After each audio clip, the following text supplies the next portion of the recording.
بسم الله والحمد لله والصلاة والسلام على رسول الله وعلى آله وصحبه ومن والاه رب اشرح لي صدري ويسر لي أمري واحلل عقدة من لساني يفقهوا قولي. Mes chers frères et sœurs, le thème d'aujourd'hui avec l'aide d'Allah Tabarak wa Ta'ala est les châtiments de la tombe et les délices de la tombe. Comme vous le savez, toute l'humanité va goûter à la mort. Allah Tabarak wa Ta'ala a fait que personne parmi nous n'est immortel. Allah Ta'ala, en parlant au prophète, il lui a dit Afa in mitta fahumul khalidun. Est-ce que si tu meurs, eux, ils vont vivre éternellement? Et Allah Ta'ala a dit Kullu man alayha fan. Tout ce qui est sur la surface de la terre va disparaître. Et ça, c'est une vérité que personne ne nie. Musulmans, non-musulmans, pratiquants ou non, tout le monde sait qu'un jour, on va mourir, n'est-ce pas? Et nous, en tant que croyants, on sait qu'après la mort, l'âme va faire un long voyage. Et c'est deux choses l'une. Soit après la mort, notre âme va savourer des délices qui vont s'enchaîner dans la tombe, le jour du jugement, puis alors accès au paradis, soit ça va être compliqué. Et j'implore Allah subhanahu wa ta'ala de me faciliter, ainsi qu'à vous, de vivre sur l'obéissance et de mourir sur une bonne action, d'être ressuscité sur celle-ci. Et qu'Allah tabaraka wa ta'ala m'accorde ainsi qu'à vous notre livre de la main droite. D'après Abu Sa'id al-Khudri radiyallahu anhu, le prophète sallallahu a dit lorsque la dépouille d'un mort est posée et que les hommes la portent sur leurs épaules, donc quand on est en train de porter un corps, si la personne était pieuse, alors qu'on est en train de la porter, ça y est, elle est morte. Eh bien, si la personne était pieuse, elle dit qui? La dépouille, avancez-moi, avancez-moi. Et si la personne n'était pas pieuse, elle dit oh malheur à moi, où m'emmenez-vous? Toute chose entend sa voix sauf les hommes. Et s'il l'entendait, il serait foudroyé. Donc l'âme, dès le départ, elle sait dans quelle direction elle va. Est-ce qu'elle va vers des délices ou des supplices? Et c'est pour cela, mes frères et mes sœurs, il faut impérativement maîtriser ce qui va être dit aujourd'hui. Et aujourd'hui, bi'idhnillahi tabaraka wa ta'ala, le thème que je vais aborder avec vous, il aura une continuité qui se fera bi'idhnillah dans d'autres événements où on va parler, Inch'Allah, de la résurrection en détail. On va parler du souffle d'Israfil dans la trompe, combien de fois il va souffler, etc. On va parler de la résurrection. On va parler également des règles qu'Allah va établir le jour du jugement. On va parler également dans cette série de la balance, du pont du Sirat. On va parler de l'intercession du prophète alayhi salatu wassalam, de pas mal de sujets jusqu'à arriver à Al-Jannah wa An-Nar, le paradis et l'enfer. Enfin, j'implore Allah tabaraka wa ta'ala de bénir cette série et de faire qu'elle soit un maximum utile. Et cette série, c'est du concret. Et comme c'est du concret et que ça fait partie de la aqida, de la croyance, j'ai voulu que le thème soit divisé en 3 parties. La première partie, c'est les preuves concernant les châtiments et les délices de la tombe.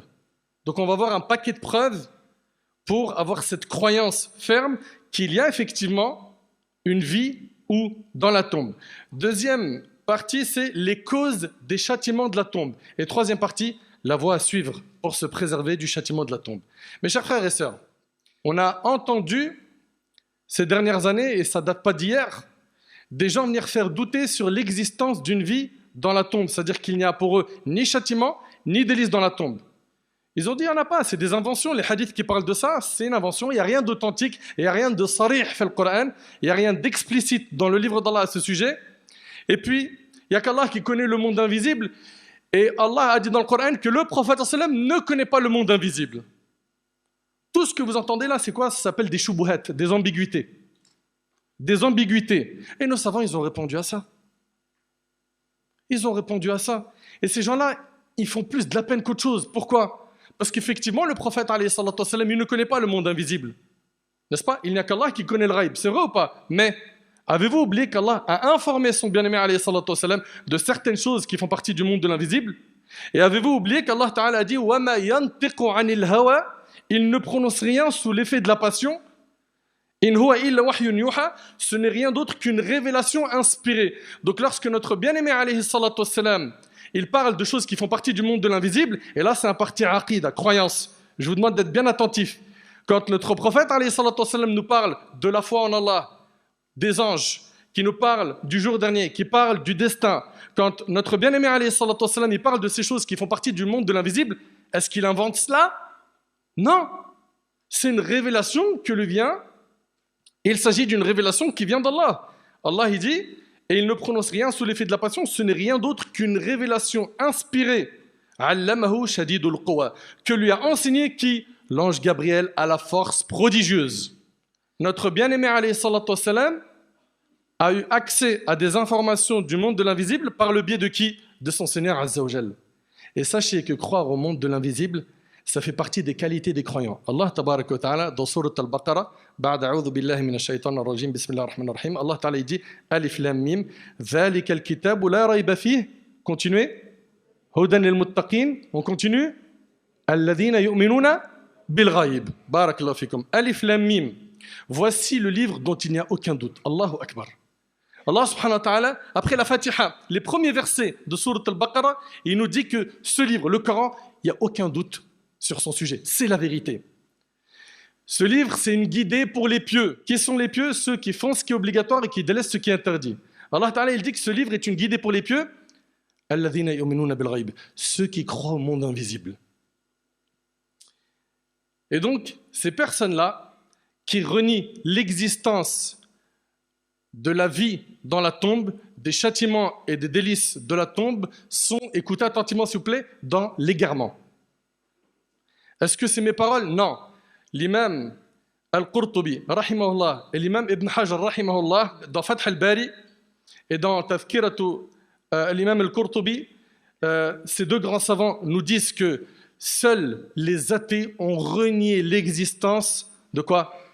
Du châtiment de la tombe, hein, des délices de la tombe. Et ils ne sont pas les seuls. Il y a les athées. Écoutez attentivement s'il vous plaît. Hein.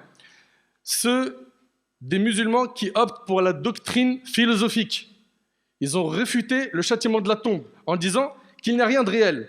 Est-ce qu'ils sont les seuls? Non, il y a aussi la secte des Khawarij et certains Mu'tazila. Et qui les a contredits? L'écrasante majorité des savants de la Sunna. Ok?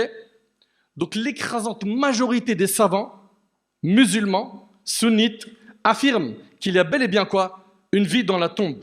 Certes, ça fait partie du monde invisible, mais nous, on a l'obligation de croire en tout ce qu'Allah tabaraka ta'ala nous a rapporté, qui fait partie du ghaib, du monde invisible, et ce que son prophète alayhi salatu wassalam, a rapporté dans la sunna authentique. L'imam Ahmad rahimahullah, il a dit Adhabul qabr haq.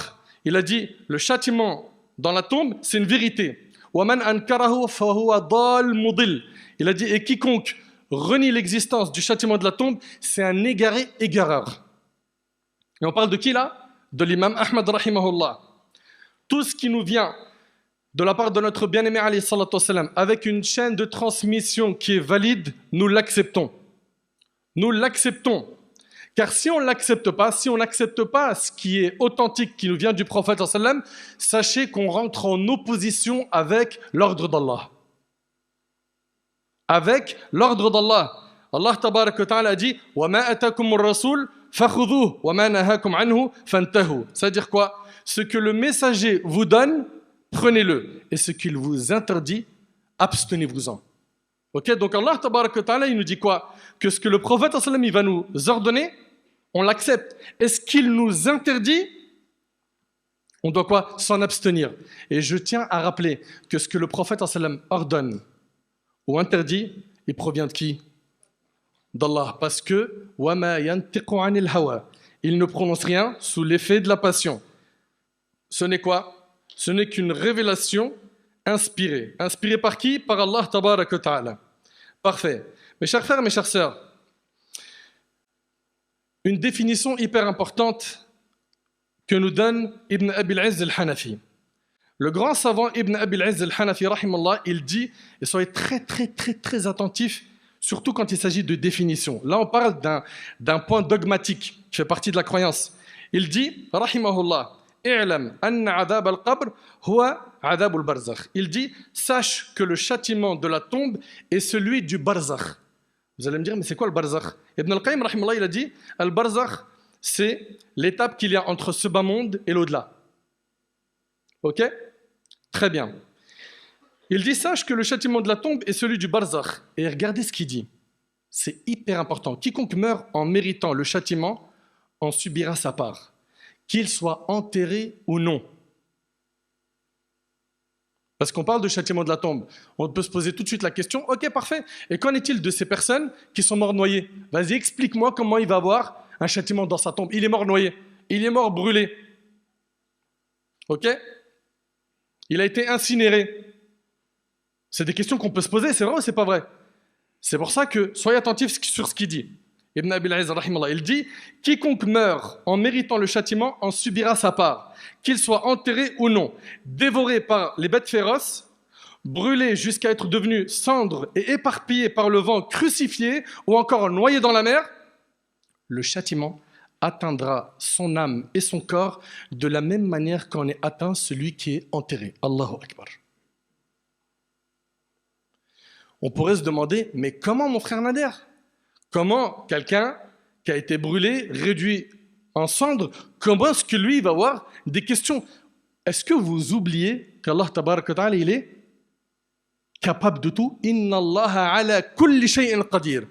Allah Ta'ala, il nous dit qu'Allah, il est capable de tout. Vous savez, c'est quoi notre souci? Notre souci, c'est qu'on juge le monde invisible avec notre raison limitée, très limitée. Il est injuste de vouloir appliquer les lois d'ici-bas aux affaires de l'au-delà. Je répète, il est injuste de vouloir appliquer les lois d'ici-bas aux affaires de l'au-delà. Et gardez en tête, s'il vous plaît, qu'Allah Tabarak wa Ta'ala est capable de tout. Moi, je vous pose une question. La personne qui est dans sa tombe, vous le savez qu'elle a 3 questions par les 2 anges. On va voir après ce hadith, Inch'Allah, le hadith de Bara ibn Azib. Par 2 anges qui s'appellent Munkar et Nakir, n'est-ce pas?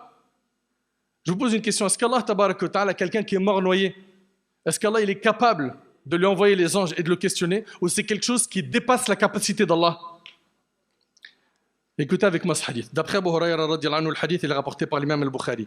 Le prophète alayhi salatu wassalam, a dit, un homme qui n'avait fait aucune bonne action recommanda à sa famille avant de mourir, après ma mort, brûlez ma dépouille, puis disperser en mer une partie de mes cendres, et le reste sur la terre ferme. Par Allah, si le Très-Haut reprenait mon âme, il m'infligerait un châtiment comme jamais personne n'en a subi dans l'humanité entière. C'est quelqu'un qui doute qu'Allah est capable de le ressusciter. Pourquoi? Parce qu'il se dit que s'il est réduit en cendres, ça y est, il a esquivé tout jugement et résurrection, etc. Très bien. Après sa mort, ses vœux furent exaucés. C'est-à-dire quoi? Ses enfants l'ont brûlé, ils ont brûlé son corps, il a été réduit en cendres, et on a éparpillé ça où?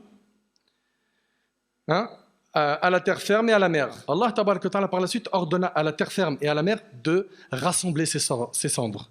De rassembler ses cendres. Et il a été dit, soit, et il est redevenu un humain. Et vous savez que Allah Ta'ala dit, Innama amruhu idha arada shay'an an yaqula lahu kun fayakun. Son ordre, l'affaire d'Allah consiste, quand il veut une chose, à dire à la chose, soit, et elle devient. Nous avons la ferme conviction que si Allah Tabarak wa Ta'ala il ordonne à cette terre de rentrer dans le trou d'une aiguille, ça se fera dans l'immédiat. Pourquoi? Parce qu'Allah il dit à la chose soit et elle devient. Allah est capable de tout. D'où l'importance d'attacher nos cœurs à notre Seigneur, à avoir un tawakkul ferme en notre Seigneur Azza wa Jal, à avoir confiance en Allah. Donc ici, Allah Tabarak wa Ta'ala l'a ressuscité. Allah Ta'ala le questionna, qu'est-ce qui t'a motivé à faire cela? Qu'est-ce qui a motivé ta décision? Il le dit, c'est la peur de subir ton châtiment. Ya Allah, j'ai peur de ton châtiment. C'est pour ça qu'il a voulu fuir le châtiment en demandant à ses enfants cette demande. Et Allah Ta'ala, il lui a pardonné. Allah Ta'ala, il lui a pardonné. Et le hadith, il est rapporté par l'imam al-Bukhari. Peu importe que la personne soit dévorée par des bêtes féroces, brûlée, noyée, elle goûtera à la même chose que goûtera celui qui est enterré. C'est-à-dire quoi? Soit des châtiments, soit des délices. Ok? Et rien de difficile pour Allah. Allah Tabarak wa Ta'ala, il nous a créé de père et de mère, n'est-ce pas? Il a créé Isa alayhi salam. De quoi? D'une mère sans père. Et il a créé Adam alayhi salam. Comment? Sans père ni mère. Comprenez qu'Allah Tabarak wa Ta'ala est capable de toutes choses. Allah Ta'ala, il dit إن مثل عيسى عند الله كمثل آدم خلقه من تراب ثم قال له كن فيكون. Pour Allah, Jésus est comme Adam, qu'il créa de poussière. Puis il lui a dit sois et il fut. Et regardez Ibrahim alayhi salam. Allah Ta'ala il dit وَإِذْ قَالَ إِبْرَاهِيمُ رَبِّ أَرِنِي كَيْفَ تُحْيِي الْمَوْتَى قَالَ أَوَلَمْ تُؤْمِنْ قال بلى ولكن ليطمئن قلبي قال فخذ أربعة من الطير فصرهن إليك ثم اجعل على كل جبل منهن جزءا ثم ادعهن يأتينك سعيا واعلم أن الله عزيز حكيم. Regardez, subhanallah, Ibrahim alayhi salam, il a dit, et c'est dans le Coran, dans Sourate Al-Baqarah, dans le verset 260, et quand Ibrahim dit, Seigneur, montre-moi comment tu ressuscites les morts, Allah lui a dit, ne crois-tu pas encore? Il a dit, si, mais je veux que mon cœur soit rassuré. Il voulait le voir de ses yeux. Il avait cette certitude en Allah, mais il voulait l'augmenter. Prends donc, dit Allah, 4 oiseaux, ok, et découplés. Puis, sur des monts séparés, mets-en un fragment, donc découplés, puis éparpillés, et ensuite Allah lui a dit, et appelle-les. Ils viendront à toi en toute hâte, et sache qu'Allah est puissant et sage. Il les a appelés, et Allah, par sa permission, a fait que ces oiseaux ont été ressuscités, et ils ont volé. Comprenez bien, mes frères, mes sœurs, qu'Allah Tabaraka wa Ta'ala est capable de toutes choses. Ensuite, il y a un point que j'aimerais clarifier avec vous, barakallahu fikoum. C'est qu'il arrive souvent, comme on a beaucoup de cartésiens parmi nous, il y a beaucoup de gens qui font fonctionner la raison dans tout, même dans ce qui est raïbi, les choses qui font partie du monde de l'invisible. Et ils vont dire, mais comment il peut y avoir un châtiment dans la tombe? Nous, on n'a jamais entendu que quelqu'un est châtié dans la tombe. Ça ne se voit pas à l'œil nu. Okay? Et donc, ces personnes-là, ils vont faire passer la raison avant les textes de la religion jusqu'à arriver à un stade où ce que la raison accepte des textes coraniques et prophétiques, il l'accepte. Et ce que sa raison refuse, pour lui, même si ça vient du Coran ou de la sunna du prophète, il écarte ça, il met ça de côté. Alors, mes frères et sœurs, comprenez une chose, c'est que le réflexe du croyant face à la révélation, c'est « Sami'na wa ata'na ». Nous avons entendu et nous avons obéi. Ibn Taymiyyah, rahimallah, il a dit, et subhanallah, vous allez entendre des paroles en or. Il a dit, la raison est un moyen de distinguer les choses, mais il y a des choses que la raison ne peut distinguer seule. Donc toi, tu me dis que tu peux tout comprendre. Sache qu'il y a des choses que tu peux comprendre et il y a des choses que tu ne peux pas comprendre. L'âme qui est dans ton corps, tu ne peux pas comprendre comment elle est. Et là, on parle de quelque chose que chacun d'entre nous a. Et c'est pour ça que je vous invite, Allah ibarik fikoum, à vraiment faire attention à ce que votre raison ne dépasse pas les limites du din. La raison saine est celle qui se soumet au texte. Et la personne qui a une raison saine ne s'oppose pas au texte par quoi? Par la raison. Il ne fait pas passer la raison avant les textes. Il ne dément pas un texte par sa raison. Mes frères et sœurs, une question. Est-ce que dans une nuit obscure, on peut voir facilement? Une nuit obscure, il n'y a pas de lumière autour de nous. On est d'accord qu'on ne peut pas voir facilement, n'est-ce pas? Très bien. Eh bien, écoutez bien, cet œil, s'il n'est pas accompagné par une lumière, il ne pourra pas voir. On est d'accord? Parfait. Eh bien, il en est de même pour la raison. Celle-ci a besoin de la lumière de la révélation pour pouvoir voir. Ok? Pour pouvoir bien clair. Il en est de même pour la raison. Celle-ci a besoin de la lumière de la révélation pour voir clair. La raison est comme la vue, et j'aimerais que vous reteniez cette phrase. La raison est comme la vue, et les textes sont comme la lumière. Je répète. La raison est comme la vue, et les textes sont comme la lumière. C'est clair? Et ne pensez pas que la religion vient contredire la raison saine. Non. Non.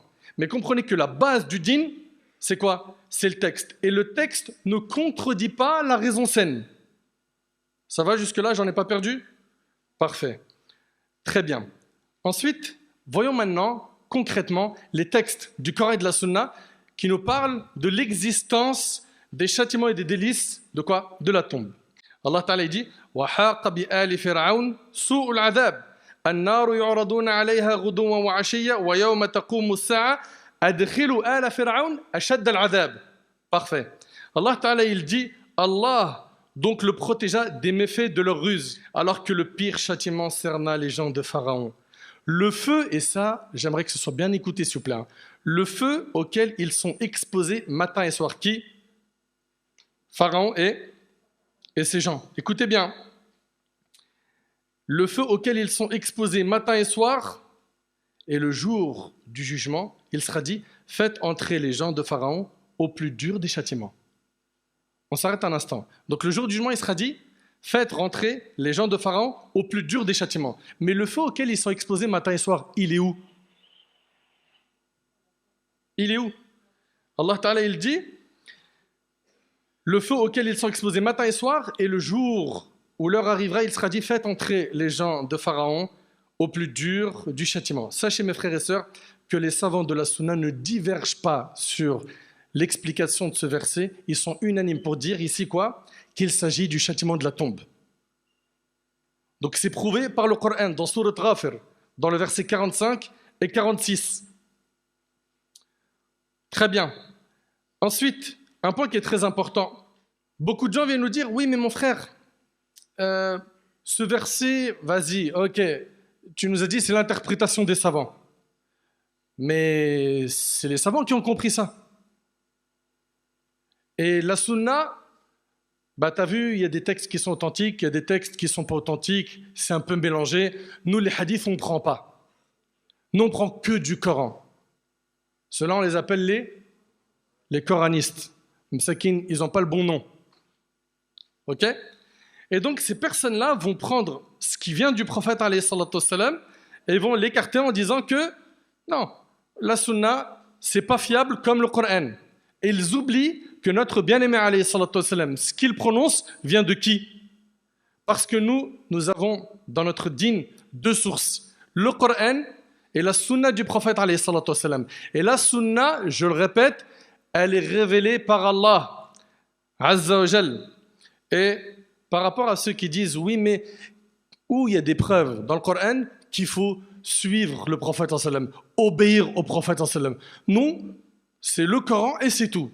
Ces gens-là disent qu'ils n'ont pas de texte factuel qui prouve qu'il faut suivre le prophète. Ben, écoutez avec moi cette pluie de preuves. Allah tabarak wa ta'ala, il dit c'est-à-dire quoi? Prenez ce que le messager vous donne et ce qu'il vous interdit, abstenez-vous-en. Ça, c'est dans Sourate Al-Hashr, verset 7. Et la formulation ici a une portée générale qui englobe tout ce qu'il leur donne et interdit. Car il ne commande que le bien et n'interdit que le mal. Voilà ce que dit l'imam Al-Qurtubi, rahimallah. Allah Ta'ala dit Man yuti'ir rasoul faqad ata'a Allah. Dans Sourate An-Nisa, verset 80. Quiconque obéit au messager obéit certainement à Allah. On fait quoi de ce verset? Quiconque obéit au messager obéit certainement à Allah. Allah Ta'ala dit Fala wa rabbika la yu'minun. حتى يحكموك فيما شجر بينهم ثم لا يجدوا في أنفسهم حرجا مما قضيت ويسلموا تسليما. Non, par ton Seigneur, ils ne croiront pas tant qu'ils ne t'auront pas fait juge de leurs différends. Allah parle du prophète sallam. Et qu'ensuite, ils n'éprouvent aucune gêne pour ce que tu auras décidé et s'y soumettent complètement. Allahu Akbar. Personne ne croit tant qu'il n'a pas pris le messager d'Allah sallam pour juge en toutes choses. Et n'oubliez pas une chose, c'est que ce qu'ordonne le prophète et ce qu'il interdit, c'est une révélation de la part d'Allah. On parle ici de la sunna authentique. Allah Ta'ala dit وَمَا كَانَ لِمُؤْمِنٍ وَلَا مُؤْمِنَةٍ إِذَا قَضَى اللَّهُ وَرَسُولُهُ أَمْرًا أَن يَكُونَ لَهُمُ الْخِيرَةُ مِنْ أَمْرِهِمْ. Al-Aya, Surat Al-Ahzab, verset 36. Allah Ta'ala il dit il n'appartient pas à un croyant ou à une croyante, une fois qu'Allah et son messager ont décidé d'une chose, d'avoir encore le choix dans leur façon d'agir. Donc on voit bien ici quoi, que notre bien-aimé alayhi salam, quand il ordonne quelque chose ou il interdit quelque chose, tu n'as plus le choix dans ta manière d'agir. Allah Ta'ala il dit Ya ayyuhalladhina amanu la tuqaddimu bayna yaday Allahi wa rasoulih. Surat Al-Hujurat, le premier verset. Ô vous qui avez cru, ne devancez pas Allah et son messager et craignez Allah. Allah est audient et omniscient. C'est-à-dire quoi? Il ne faut pas devancer Allah et son prophète ni en parole ni en acte. Ibn Abbas radiyallahu anhu a dit en commentant ce verset, ne dites rien qui soit contraire au Coran et à la Sunna. Ensuite, dans Sourate Al-Imran, Allah Ta'ala dit قُلْ إِن كُنْتُمْ تُحِبُّونَ اللَّهَ فَاتَّبِعُونِي يُحْبِبُكُمُ اللَّهُ وَيَغْفِرْ لَكُمْ ذُنُوبَكُمْ. Dit, si vous aimez vraiment Allah, suivez-moi. Suivez le prophète sallam. Allah vous aimera alors et vous pardonnera vos péchés. Allah nous dit, en plus de cela, que si on suit le prophète sallam, on sera guidé vers le droit chemin. Allah Ta'ala il dit وَإِن تُطِعُوهُ اهتدوا. Et si vous lui obéissez, vous serez bien guidés. Moi, je m'interroge sur ces personnes qui disent nous, on prend que le Coran et on s'écarte de la Sunna. Mais ces versets, ils sont dans le Coran. Comment vous pouvez prétendre être attaché au Coran et mettre tous ces versets de côté? Comment? Revenons aux preuves des châtiments de la tombe et des délices de la tombe. Allah Ta'ala a dit يُثَبِّتُ اللَّهُ الَّذِينَ آمَنُوا بِالْقَوْلِ الثَّابِتِ فِي الْحَيَاةِ الدُّنْيَا وَفِي الْآخِرَةِ. Allah affermit les croyants par une parole ferme dans la vie présente et dans l'au-delà, tandis qu'il égare les injustes et Allah fait ce qu'il veut. Sourate Ibrahim, verset 27. Eh bien, écoutez ce hadith qui est rapporté par Bukhari et Muslim. Al-Bara ibn Azib radiallahu anhu relate que le prophète sallam a dit, le hadith on a dit, il est rapporté par Bukhari et Muslim. Écoutez ce qu'il dit le prophète sallam. Il dit, le musulman, lorsqu'il est questionné dans sa tombe, vous entendez? Le musulman, lorsqu'il est questionné dans sa tombe, lorsqu'il atteste, après être questionné par qui? Par les deux anges, Munkar et Nakir, lorsqu'il atteste qu'il n'est pas de divinité digne d'adoration, lorsqu'il atteste qu'il n'est pas de divinité digne d'adoration en dehors d'Allah et que Muhammad est le messager d'Allah, voilà l'explication du verset où Allah Ta'ala, il dit يُثَبِّتُ اللَّهُ الَّذِينَ آمَنُوا بِالْقَوْلِ الثَّابِتِ فِي الْحَيَاةِ الدُّنْيَا وَفِي الْآخِرَةِ. Allah affermit les croyants par une parole ferme dans la vie présente et dans l'au-delà. Donc ce verset-là, il concerne quoi? Le monde de la tombe. Et il est rapporté par Bukhari et Muslim. Et Ibn al-Jawzi, rahimahullah, il dit dans Zad al-Masir, هذه الآية وردت في فتنة القبر. Ce verset, il a été révélé sur quoi? Sur fitnat al-qabr, c'est-à-dire l'épreuve de la tombe. Wa su'al al-malakayn, les questions des deux anges. On voit ici donc clairement que ça concerne la tombe. Ensuite, dans la sunna, le prophète, alayhi salatu wassalam, dans le hadith rapporté par Bukhari et Muslim, toujours dans la sunna, le prophète, dans un hadith rapporté par Bukhari et Muslim, le hadith d'Ibn Abbas, écoutez attentivement le prophète, il passe devant deux tombes et il dit, tous deux se font châtier. Vous entendez? Le hadith, il est rapporté par Bukhari et Muslim. Il a dit, tous deux se font châtier et on ne les châtie pas pour grand-chose. L'un d'eux ne se prémunissait pas de son urine. C'est-à-dire quoi? C'est-à-dire que quand il faisait ses besoins, d'après ce qui a été dit par les savants, c'est qu'il ne faisait pas attention à son urine au point où ça tombait sur ses vêtements. Et dans d'autres explications, il ne se cachait pas. Il faisait ses besoins devant les gens. Et malheureusement, c'est quelque chose qu'on voit même aujourd'hui. C'est vrai ou pas? Les gens, ils ont un manque de pudeur impressionnant. On voit certains de nos frères, c'est très fréquent malheureusement, chez certains de nos frères, d'aller uriner dans un endroit public. Ils ne se cachent pas. Ils ne se cachent pas. Et combien de fois ces urines-là tombent sur leurs vêtements? Ça, c'est une parmi les causes des châtiments de la tombe. Vous imaginez? Et tandis que l'autre, le deuxième qui est châtié dans sa tombe, il colportait les paroles des uns aux autres. Et le hadith, il est rapporté par Bukhari Muslim. Kana yamshi bayna an-nas bin namima. Ça veut dire quoi? Ça veut dire que c'était quelqu'un qui colportait. Il faisait namima. C'est quoi le namima? C'est naqlul kalam ala wajhi al-ifsad. Ça veut dire quoi? Ça veut dire c'est de rapporter les paroles des uns contre les autres pour corrompre les relations des gens. Et sur le net, il y a ça à volonté, comme chez Flunch. Mais wallah, c'est vrai, c'est impressionnant. Ouais, t'as vu un tel, il a dit quoi sur toi? T'as vu un tel? Subhanallah, l'islam appelle à l'amour, la fraternité, l'union, et certains sont devenus des outils de Satan. Ils sont là en train d'essayer de détruire les relations des autres en disant « Mais t'es pas au courant de ce qu'il a dit sur toi ?» Ça fait partie des grands péchés pour lesquels tu as une sévère menace. Tu t'en repens pas, tu t'exposes à être châtié dans ta tombe. C'est grave. Et subhanallah, je répète encore une fois, notre prophète, il ne prononce rien sous l'effet de la passion. Ce n'est qu'une révélation inspirée. Et j'aimerais que vous méditiez sur ce qu'Ibn al-Qayyim, rahimahullah, il a dit dans I'lam al-Muwaqqi'in, concernant la sunna, concernant le rôle de la sunna. Il a dit que la sunna a 3 rôles. Soyez attentifs, s'il vous plaît. Je sais qu'il y a du technique, mais on vit une époque où maintenant, on est obligé de vous donner du technique. Vous devez avoir des outils pour pouvoir comprendre beaucoup de choses. La sunna a 3 rôles. 1, confirmer ce qu'il y a dans le Coran. Confirmer ce qu'il y a dans le Coran. Allah Ta'ala, il dit « Wa aqimus salat wa atu zaka » Accomplissez la prière et acquittez-vous de la zakat. Le prophète, dans le hadith d'Ibn Omar, qui est dans les 2 recueils authentiques, il a dit que l'islam est bâti sur 5 piliers. Parmi les piliers de l'islam, il y a l'accomplissement de la prière. On est d'accord ou pas? Donc ici, ce hadith vient confirmer une obligation qui est dans le Coran. Deuxième rôle de la sunna, c'est d'expliquer ce qui a été évoqué dans le Coran. Allah Ta'ala dit, accomplissez la prière et acquittez-vous de la zakat. Parfait. Parfait. Mais comment on prie? Combien il y a de rak'at? À quelle heure on les fait? Qu'est-ce qui annule la prière? Quels sont les piliers de la prière? Quels sont les sunnahs de la prière? Quels sont les makruhat de la salat? Qu'est-ce qui est déconseillé en prière? Tout ça, vous le trouverez dans la sunna du prophète alayhi salatu wassalam, qui elle-même, je le rappelle, émane d'Allah. Vous suivez? Très bien. De même, notre bien-aimé alayhi salatu wassalam, il a clarifié comment sortir la zakat, qui est obligatoire par le Coran. Wa aqimu salat wa atu zakat.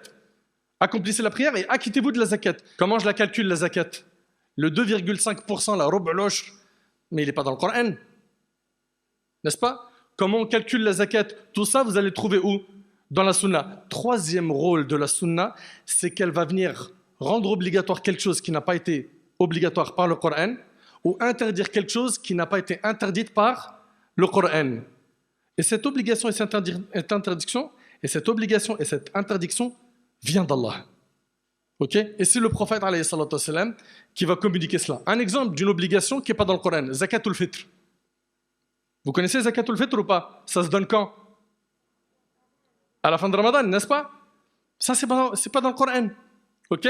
Parmi les choses qui vont être interdites, qui ne sont pas dans le Coran, le fait que l'homme porte de l'or. Ça, c'est dans la sunna et ce n'est pas dans le Coran. Donc, j'aimerais que vous compreniez que la sunna, elle a 3 rôles. Ok? Parfait. Mes chers frères, mes chères sœurs, toujours dans la continuité de ce qu'on est en train de dire. Regardez ici, subhanallah,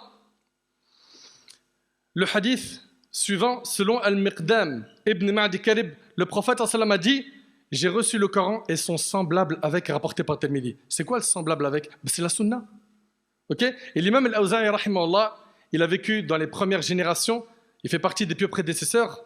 Il rapporte que Hassan ibn Atiyya a dit: Gabriel transmettait la révélation divine au messager d'Allah et la sunna expliquait le Coran. Vous entendez? Et Ayyub al-Sirtiani, rahimahullah, il a dit: si on parle de la sunna à quelqu'un et qu'il dit, écoutez bien, faites-moi grâce de ça et parle-moi du Coran, c'est-à-dire écartez-moi le sunna et parlez-moi que du Coran, sachez que vous avez affaire à un égaré qui cherche à égarer d'autres. Voilà ce que nous ont enseigné nos pieux prédécesseurs. Et pour vous confirmer toujours que la sunna vient d'Allah, selon Abdullah ibn Amr ibn al-As, le prophète a dit: Allah pardonne aux martyrs toutes choses, excepté quoi? Allah il pardonne toutes choses aux martyrs, excepté ad-dayn, la dette. Ok? Et ça, c'est rapporté par Muslim. Et dans la version de l'imam al-Nasa'i, à la fin, le hadith, et dans la version de l'imam al-Nasa'i, à la fin du hadith, le prophète ajouta: Gabriel m'en a informé. Est-ce que c'est bien clair pour tout le monde ce que je suis en train de dire jusque-là? Très très bien. Et retenez qu'Allah Ta'ala a dit dans Surat An-Nisa, verset 80, May yuti'ir rasoul faqad ata Allah, quiconque obéit au messager, obéit certainement à Allah. Et tout ce qu'Allah a interdit, son statut juridique est comme ce que notre bien-aimé alayhi salatu wassalam va interdire. Fama harramahu Allah, hukmuhu ka hukmi ma harramahu an-nabi alayhi salatu wassalam. Tout ce qu'Allah a interdit, son statut juridique est le même que ce que le prophète alayhi salatu wassalam a rendu interdit. Pourquoi? Parce que le prophète ne prononce rien sous l'effet de la passion. Très bien. On continue toujours sur les preuves qui montrent qu'il y a bien un châtiment et des délices dans la tombe. Notre bien-aimé alayhi salatu wassalam, dans le hadith rapporté par Al-Bukhari selon Abu Huraira, il disait: Allahumma inni a'udhu bika min azab al-qabr. Oh Allah, je me réfugie auprès de toi contre les supplices de la tombe. Mais si ça n'existait pas, pourquoi est-ce que le prophète sallam il demande à Allah de le protéger des châtiments de la tombe? Et le hadith il est rapporté par l'imam al-Bukhari. Et l'imam Muslim rahimallah a rapporté dans son sahih que Zayd ibn Thabit radiyallahu anhu a dit: tandis que le prophète sallam était sur sa mule près d'un jardin appartenant au Bani Najjar et que nous étions en sa compagnie, la mule s'effraya. Écoutez bien et imaginez la scène. La mule s'effraya et s'écarta du chemin. Elle faillit le désarçonner. Et voilà qu'il y avait 6, 5 ou 4 personnes enterrées. Il a dit, alayhi salatu wassalam, qui connaît ceux qui sont morts dans ces tombes? Un homme a répondu: moi. Le prophète sallam a dit: quand sont-ils morts? Il répondit: ils sont morts durant l'époque de l'idolâtrie. Le prophète alayhi salatu wassalam a dit: les gens de cette communauté se feront certes éprouver dans leur tombe. Ils seront éprouvés. Bien évidemment, soit ça sera des supplices, soit ils auront des délices. Et le prophète sallallahu alayhi wa sallam a dit, écoutez attentivement s'il vous plaît, si je n'avais pas peur que vous délaissiez l'enterrement en entendant les cris que poussent les personnes châtiées, j'aurais invoqué Allah pour qu'il vous fasse percevoir le châtiment de la tombe dont j'entends une partie. Allahu Akbar. Allahu Akbar. Dans un hadith rapporté par l'imam al-Bukhari, d'après Amra bint Abdurrahman, une femme juive est venue questionner Aïcha, la femme du prophète alayhi salatu wassalam, et elle a dit qu'Allah te protège du châtiment de la tombe. Elle a dit ça à qui? À Aïcha, la femme du prophète sallallahu alayhi wa sallam. Alors Aïcha a demandé au prophète sallallahu alayhi wa sallam, est-ce que les gens sont châtiés dans leur tombe? Le prophète sallallahu alayhi wa sallam a dit qu'Allah me protège de cela. Donc on voit bien qu'il approuve alayhi salatu wassalam qu'il y a quoi? Un châtiment dans la tombe. Parfait. Et puis maintenant, on va entamer un hadith qui est long et on approche vers la fin. Ce hadith-là, il est très connu, il est long et il est riche en enseignements. Et j'aimerais, Allah yabarik fikoum, que vous méditiez bien le contenu de ce hadith parce qu'il apporte de l'espoir pour les gens qui font des efforts et il y a aussi des menaces sévères pour les désobéissants, ceux qui ont négligé le din, la religion. Al-Bara ibn Azib radiyallahu anhu a dit, nous avons assisté avec le prophète sallallahu alayhi wa sallam aux funérailles d'un homme parmi les Ansar, c'est-à-dire les musulmans de Médine. Nous nous sommes arrêtés à sa tombe avant que sa cavité latérale ne soit creusée. Le prophète sallallahu alayhi wa sallam s'est assis et nous nous sommes assis autour de lui. Nous étions tellement sereins qu'on dirait que des oiseaux étaient posés sur nos têtes. Avec un bâton qu'il avait dans la main, le prophète sallallahu alayhi wa sallam faisait des traces sur le sol. Puis il a dit, demandez à Allah de vous protéger contre le châtiment de la tombe. 2 fois ou 3 fois. Puis il a dit, oh Allah, que mon refuge soit en toi contre le châtiment de la tombe. Et il a dit ça à plusieurs reprises. Et il a dit ensuite, écoutez attentivement s'il vous plaît, il a dit ensuite, pendant que le serviteur croyant est en train de quitter ce monde pour rejoindre l'au-delà, des anges du ciel descendant vers lui, leurs visages sont blancs, ils sont aussi éclatants que le soleil. Donc la personne, dans les derniers instants de sa vie, elle voit les anges qui viennent accompagnés de l'ange de la mort. Soit c'est les anges de la miséricorde, soit c'est les anges du châtiment, wal'iyadu billah. Et ça, c'est dans les derniers moments de sa vie, dans les derniers instants, où il ne peut pas raconter ça, il s'est terminé, c'est ça, puis il part. Donc, ces anges-là viennent et ils amènent avec eux un linceul parmi les linceuls du paradis et un parfum. Mais là, on parle de qui là? On parle du croyant, de celui qui était pieux, de celui qui était attaché à la religion. Lui, il a un accueil grandiose, c'est-à-dire la sortie de son âme, elle se fait avec facilité et dès ses premiers instants, il commence à savourer. Vous suivez? Donc ici, dans le hadith, ils amènent avec eux un linceul parmi les linceuls du paradis et un parfum parmi les parfums du paradis. Ils s'assoient près de lui en couvrant tout l'horizon. Allahu Akbar. C'est-à-dire qu'il y a tellement d'anges que ça couvre l'horizon. À ce moment-là, s'avance vers lui l'ange de la mort. Et ce que je suis en train de vous dire là, Wallahi al-Azim, on va tous le goûter un jour ou l'autre. Il s'avance vers lui, qui est l'ange de la mort, jusqu'à être près de sa tête et il lui dit, ô toi l'âme pieuse, Allahu Akbar. Allah maj'alna min haoula ya Rabb. Qu'Allah nous accorde d'entendre cela. Sors pour être accueilli par le pardon d'Allah et son contentement. Allah, il est satisfait de toi. Sors. T'imagines, ça c'est la sortie de l'âme, elle quitte le corps. Elle sort en glissant comme glisse la goutte d'eau du goulot du récipient pour être cueillie par l'ange de la mort. C'est-à-dire qu'elle sort facilement.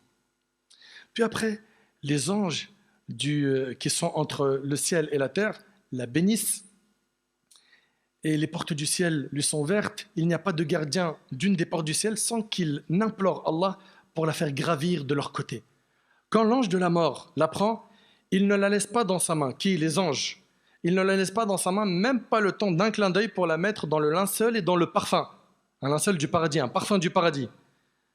Allah Ta'ala, il dit « Tawaffathu rusuluna wa hum la yufarritun » C'est le secret de la parole divine. Nos messagers prennent son âme sans aucune négligence. Ensuite, se dégage d'elle un parfum aussi bon que la terre n'ait jamais connu. Mon frère, ma soeur, dites-moi s'il vous plaît, vous n'aimeriez pas être cette personne-là? Il ajouta, ils la font monter au ciel. Il ne passe pas par un groupe d'anges sans que ces derniers ne disent « Quelle est cette bonne âme ?» Ils répondent « C'est un tel fils d'un tel » en évoquant ses plus beaux noms par lesquels il l'appelait dans cette vie. Lorsqu'il arrive au ciel le plus bas, il demande la permission de leur ouvrir donc la porte du ciel et les anges les plus proches d'Allah de chaque ciel. Donc il commence à monter. Allah tabarak wa ta'ala, il dit, inscrivez le livre de mon Seigneur parmi Illiyoun. Kalla inna kitab al-abrari lafi Illiyin, wa ma adraka ma Illiyoun, kitabun marqoum, yashhaduhu al-muqarrabun. Allah ta'ala, il dit, qu'est-ce qui peut te faire comprendre Illiyoun? C'est un écrit gravé que contemple d'Allah rapproché. Parfait. C'est un écrit gravé que contemple de Dieu rapproché. On inscrit donc son livre parmi Illiyoun, puis il lui sera dit, ramenez-le, donc ramenez cette âme à la terre, car c'est à partir d'elle qu'elle a été créée, c'est à partir d'elle qu'ils vont revenir, et d'une seconde fois, je les ferai ressortir. Le prophète, il continue, il dit, son âme est ramenée à son corps. Ok? À ce moment-là, 2 anges le feront asseoir et lui diront, là il est dans sa tombe. Et ça, wallahi, qu'on ne va pas y échapper. Qui est ton Seigneur? Il dira, mon Seigneur est Allah. Quelle est ta religion? Ma religion est l'islam. Que disais-tu au sujet de cet homme qui a été envoyé parmi vous? Il dira, c'est qui? C'est le messager d'Allah. Qu'as-tu appris comme science? J'ai lu le livre d'Allah, j'y ai cru. Et là, subhanallah, ça c'est la concrétisation du verset. Allah dit, yuthabbitullahu alladhina amanu bil qawli thabiti fil hayati dunya wa fil akhirah. Allah a affermi les croyants par la parole ferme dans la vie d'ici-bas et dans l'au-delà. Et là, à ce moment-là, il y a un héros du ciel qui va crier. Il va dire quoi? Mon serviteur a dit la vérité. Étalez-lui une couche du paradis. Habillez-le d'un vêtement du paradis. Une fois ouverte, son souffle apaisant et son odeur, c'est-à-dire qu'on va lui ouvrir un accès vers le Jannah. Il est dans sa tombe et il a un accès au paradis. Écoutez bien, une fois ouverte, son souffle apaisant et son odeur suave l'envahiront. Sa tombe s'étendra à la limite de sa vue. C'est-à-dire qu'il commence déjà à sentir l'odeur du paradis, à avoir les délices qui l'attendent, et on lui élargit sa tombe jusqu'à la limite de sa vue. Et il se présente à lui quelqu'un qui a un beau visage. Écoutez bien, quelqu'un qui a un beau visage, un homme qui a un beau visage, de beaux vêtements et une bonne odeur. Et il lui dira, aie de bonnes nouvelles de ce qui te réjouira. Donc il lui annonce des bonnes nouvelles. Il lui dit, voici la journée qui est la tienne, qui t'a été promise. Et il lui dira qu'Allah te dispense la bonne nouvelle du bien. Qui es-tu? Ton visage n'est que celui de quelqu'un qui apporte les bonnes choses. Il lui dira quoi? Je suis tes bonnes actions. Et je viens te tenir compagnie. Il va venir lui tenir compagnie dans sa tombe jusqu'au jour du jugement. Qu'Allah subhanahu wa ta'ala nous accorde cette faveur et ce privilège. Subhanallah. C'est-à-dire que cette personne, ça sera quoi? Ça sera tes prières, tes aumônes, ton tawhid. Ça sera ton attachement à la sunna. T'imagines? Tout ce que tu as fait de bien, ça va être quoi? Un homme qui, lui, représente tes bonnes actions, qui va venir te tenir compagnie où? Dans ta tombe. Et ensuite, on lui ouvrira une des portes du paradis et une des portes de l'enfer. On lui dira, regarde la place qui t'était destinée si tu avais désobéi. Allah te l'a remplacée par celle-là.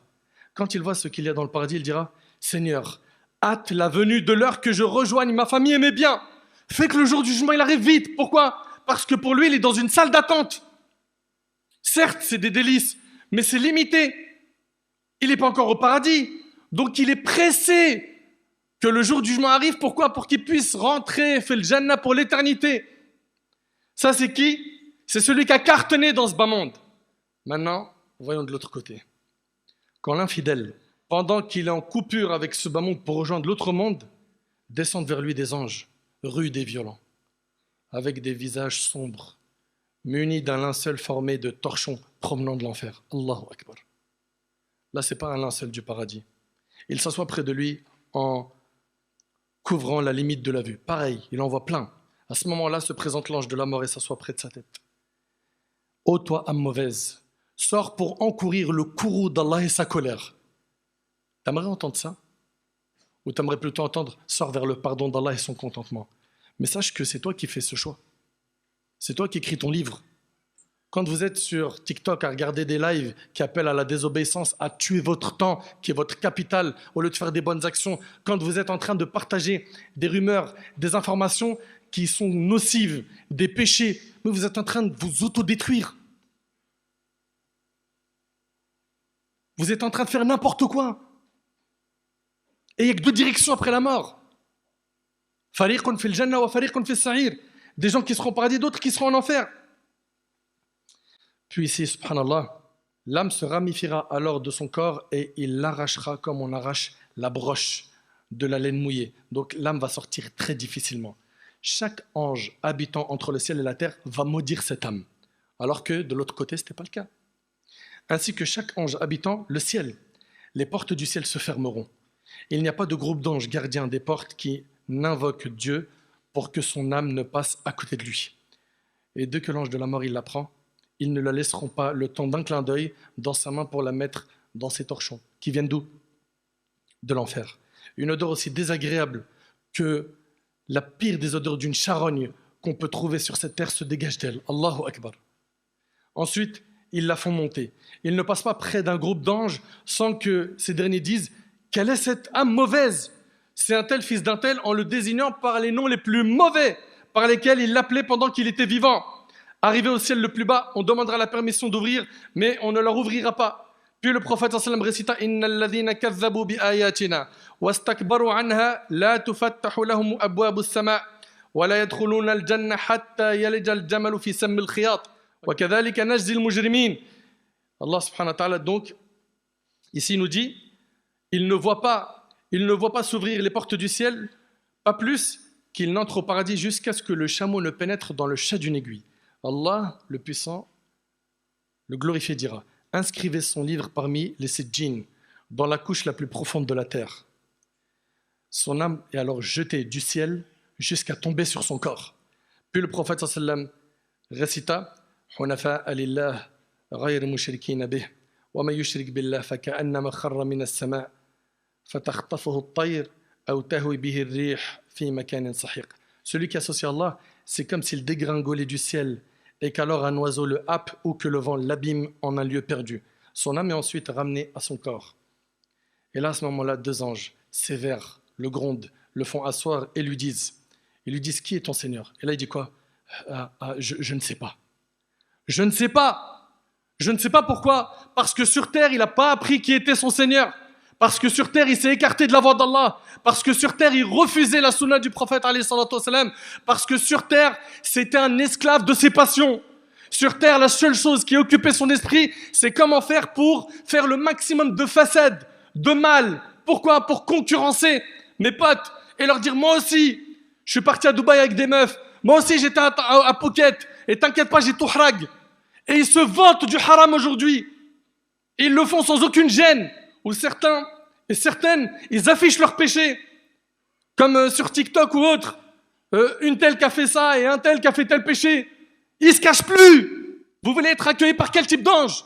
Les anges de la miséricorde ou les anges du châtiment? Est-ce qu'on se donne les moyens d'être sauvés à ce moment-là, de trouver le salut? Combien de fois t'as entendu « Hayya ala salah » T'as pas bougé, t'as pas cherché à prier. Combien de fois on t'a dit « Ma sœur, évite cette fréquentation, c'est nocif, fais gaffe ». T'as tourné le dos au rappel, t'as bouché tes oreilles. Et à la fin, j'ai commencé à regretter. Ah, si seulement j'avais pas passé autant de temps devant les écrans, devant des séries, devant des téléréalités, devant des stories, devant des commentaires. Vous avez plus de vie ou quoi? Vous êtes en train de lire les commentaires de tout le monde sur les réseaux sociaux, sur Insta. Faut que je regarde les commentaires sur telle page. Ah, il vient de poster un truc, tiens, je regarde. Mais ta vie, elle est trop naze. C'est impressionnant. Sans compter les autres qui, ah, tu sais quoi, il y avait telle influenceuse. Wallah, hier, elle était dans un concert, et ceci, cela. Mais vous n'avez pas de vie. Occupez-vous de la vôtre. Ces moments-là qu'on est en train de décrire, là, vous allez les goûter. Je raconte pas un film, là, d'Hollywood. C'est du Coran et de la Sunna. Donc, il ne saura pas répondre à qui est ton Seigneur, quelle est ta religion, qui est l'homme qui vous a été envoyé, je ne sais pas. J'ai entendu les gens dire ça. Puis après, il lui sera dit, puisses-tu ne pas le savoir, lui sera-t-il dit, un héros criera, c'est un menteur. Écoutez bien, étalez-lui un tapis de l'enfer. Ouvrez-lui une porte de l'enfer. Il sentira sa chaleur, la chaleur de l'enfer. Et son samoum. Et la tombe se resserra contre lui jusqu'à ce que ses côtes s'entrecroisent. L'autre, il avait une tombe élargie qui est immense. Et lui, ses os, ils vont se mélanger, il va s'écraser. à l'intérieur de cette tombe. Il va être écrasé à l'intérieur de cette tombe. Ensuite viendra vers lui un homme très laid qui porte des mauvais vêtements. Ils sont mauvais, à votre avis, c'est qui? C'est ses mauvaises actions. C'est ses mauvaises actions. Il restera avec lui. Et qu'est-ce qu'il va dire à la fin pour écourter le hadith? Il dira, Seigneur, ne fais pas venir l'heure. Si déjà c'est difficile maintenant, je ne veux pas voir la suite. Et le prophète, alayhi salatu wassalam, il a dit que la tombe, c'est la première station du jour du jugement.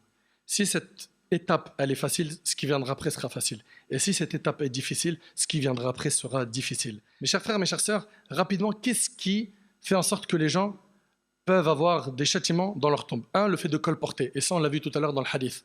Okay? Aussi, le fait de ne pas faire attention à l'urine quand on fait nos besoins et de ne pas se cacher. Également, il y a quoi? Il y a la fornication, le mensonge, le riba, le fait de délaisser le Coran, okay? Le vol. Et pour cela, j'avais fait une vidéo qui s'appelle « Les 4 châtiments de la tombe ». Okay? J'avais fait une vidéo qui s'appelle « Le hadith des 4 châtiments de la tombe ».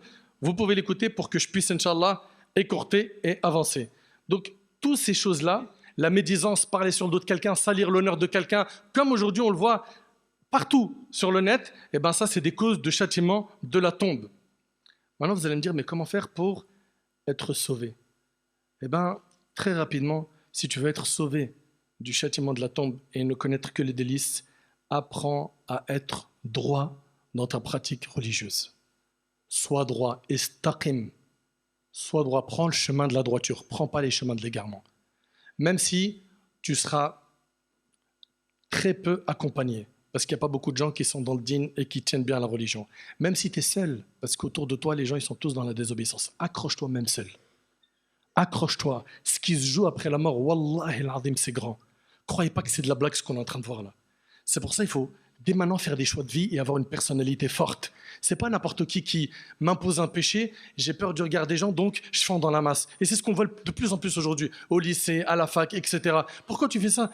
Frère, si je fais pas ça, si je me range pas, ils vont me marginaliser. Ils vont me dire, ouais, t'es ceci, t'es cela, t'es un bouffon. Et la panoplie de paroles avec lesquelles on les accuse. Reste ferme et sois solide, indétournable. Donc, être droit et suivre la sunna du prophète, alayhi salatu wassalam. Allah il nous a envoyé un modèle qui est Rasulullah, alayhi salatu wassalam. On s'accroche. On s'accroche. Rappelle-toi, mon frère, que tu n'as pas été créé pour rien. Fais le bilan chaque jour de tes actions. Avant de dormir, comme il dit Ibn al-Qayyim, rahimahullah, fais un petit bilan, fais un point sur tes actions. Est-ce que tu as été négligent? Demande à Allah le pardon. Est-ce que tu as fait des bonnes actions à ce moment-là? Dis-toi, est-ce que j'aurais pu en faire plus ou pas? Et subhanallah, si tu meurs avec un repentir sincère, après avoir fait muhasabat al-nafs, un bilan sur tes actions, bi'idnillah, tu vas au paradis. Donc c'est pour ça qu'il faut faire attention à comment est-ce qu'on va mourir. Et il faut qu'on se donne les moyens d'être droit, en fréquentant des pieux, en invoquant Allah, en apprenant le din, en restant solide sur nos convictions. Il n'y a pas de « je veux faire plaisir à un tel, donc je vais faire le péché pour pas qu'on dise de moi ». Non, pourquoi tu ne serais pas toi, celui qui tire le wagon vers le bien, et être celui qui a été le premier à initier dans son groupe, dans sa famille, dans son réseau, les bonnes actions pour que derrière ils suivent? Pourquoi non? Nous, on tire que les mauvaises locomotives, celles qui mènent à l'égarement et au péché. Pourquoi? Jusqu'à quand vous avez peur du regard des gens? Et le regard d'Allah dans tout ça, vous adorez qui? Vous allez rendre des comptes à qui? Aux humains ou à Allah? Quand on voit les actes de certains, on se demande si ils n'ont pas peur de rendre des comptes aux gens. Mais tu n'as aucun compte à rendre aux gens. Fallah yahfazkum, qu'on renoue avec notre Seigneur Azza wa Jal. Alhamdulillah, Allah il nous a permis d'écouter ces discours. Wallahi, c'est pas pour rien. Il n'y a pas de hasard. Il n'y a pas de hasard. Donc, multiplie. Fais un effort pour commencer sur tout ce qui est obligatoire et multiplie les œuvres surrogatoires. Sois droit, lâche pas. Et de cette manière, tu seras sauvé des châtiments de la tombe. Aussi, Surat al-Mulk, le prophète alayhi salatu wassalam, il nous a enseigné que celui qui la récite, eh ben, elle le préserve des châtiments de la tombe. Quand tu la récites chaque nuit. On peut continuer à parler très longtemps sur ce sujet, mais je voulais aborder avec vous des grands axes. Et j'espère que le message est sorti du cœur et a trouvé de la place dans vos cœurs. J'implore Allah tabaraka wa ta'ala de me faciliter ainsi qu'à vous d'être sauvés le jour du jugement. J'implore Allah tabaraka wa ta'ala de m'accorder ainsi qu'à vous une bonne fin. J'implore Allah tabaraka wa ta'ala de faire que notre tombe soit un jardin du paradis et non un trou de l'enfer. J'implore Allah subhanahu wa ta'ala de nous ressusciter en compagnie de notre bien-aimé alayhi salatu wassalam et des pieux. J'implore Allah subhanahu wa ta'ala de nous faciliter le jugement, de nous accorder notre livre de la main droite et qu'on puisse être pour l'éternité au paradis. صلى الله سبحانه وتعالى أن ينفعني بما قلت وأن ينفعكم بما سمعتم. هذا ما أعلم والله عز وجل أعلى وأعلم. سبحانك اللهم بحمدك أشهد أن لا إله إلا أنت أستغفرك وأتوب إليك وآخر دعوانا أن الحمد لله رب العالمين وبارك الله فيكم.